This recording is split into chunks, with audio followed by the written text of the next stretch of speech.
చిత్తూరు జిల్లా కుప్పంలో రాజేంద్ర అనే వైసీపీ కార్యకర్త స్థానిక నేతలపై ఆగ్రహం వ్యక్తం చేశారు. నీతి నిజాయితీగా ఉన్న వైసీపీ కార్యకర్తలు కుప్పంలో ధైర్యంగా తిరుగుతున్నారని అన్నారు. కానీ అధికారాన్ని అడ్డం పెట్టుకుని అక్రమాలు చేసిన రెస్కో చైర్మన్ సెంథిల్ లాంటి వారు పరారయ్యారని ఆగ్రహం వ్యక్తం చేశారు. అధికారంలో ఉన్నప్పుడు అక్రమాలకు పాల్పడి అధికారాన్ని కోల్పోయినప్పుడు ఊరు విడిచి పారిపోయారని సెల్ఫీ వీడియోలో మండిపడ్డారు. నమ్ముకున్న కార్యకర్తలను ఊరిలో ఇలా వదిలేసి వెళ్లిపోతే మిమ్మల్ని ఎవరు నమ్ముతారని ప్రశ్నించారు.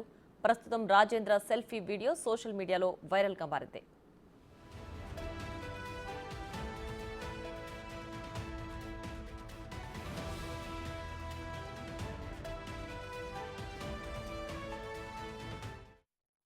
న్యాయంగా ఉన్నాం కాబట్టి, నిజాయితీగా ఉన్నాం కాబట్టి ఎస్, నేను ఇప్పుడు కుప్పంలో చెప్తా, నేను జగనన్న పార్టీనే తెలుసు అందరికీను.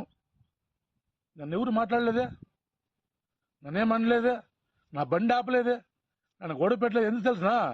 నిజాయితీగా ఉన్నాను కాబట్టి, నీతి ఉన్నాను కాబట్టి. మీలాగా బ్యాగ సిద్ధలే మేము. చచ్చిపోవరా ఏమైపోతుంది? ఉండు, ఒక లీడర్ పరిగెత్తి పొడిచి కార్యకర్త మనుషులుగా బతకంటారు. ఫస్ట్ ఎందుకు నీ లక్షలు నీ కోట్ల ఆతపట్టేకి 10 మందిని కాపాడుకుంటే బ్రహ్మాండంగా ఉండొచ్చు కదా. ఊర్లోపల అందరితో కలిసిమెలిసి ఉండి, అందరితో మనకు అయిన మనుషులు ఎవరు, మనకు సపోర్ట్ చేసిన వాళ్ళు ఎవరు, వాళ్ళు ఎవరు, వాళ్ళు అది ఫస్ట్ చూసుకోవాలా. అది చూసుకొని వాళ్ళని కాపాడుకుంటూ ఊరికి 10 మందిని కాపాడుకుంటూ నువ్వు ఈరోజు దీనికి పైన ఈ చరిత్ర క్లోజు. ఊరికి ఎందుకు రామాయణం? నాకు తెలిసి సుధీరానికి వస్తే గిన కుప్పానికి ఏమైనా అంతో ఇంతో మర్యాద ఉంటుందేమో.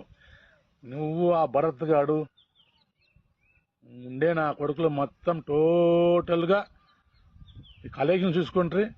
కార్యకర్తను వదిలేస్తే ఏమీ ప్రయోజనం లేదు. నేను ఇంకా ఎవరికి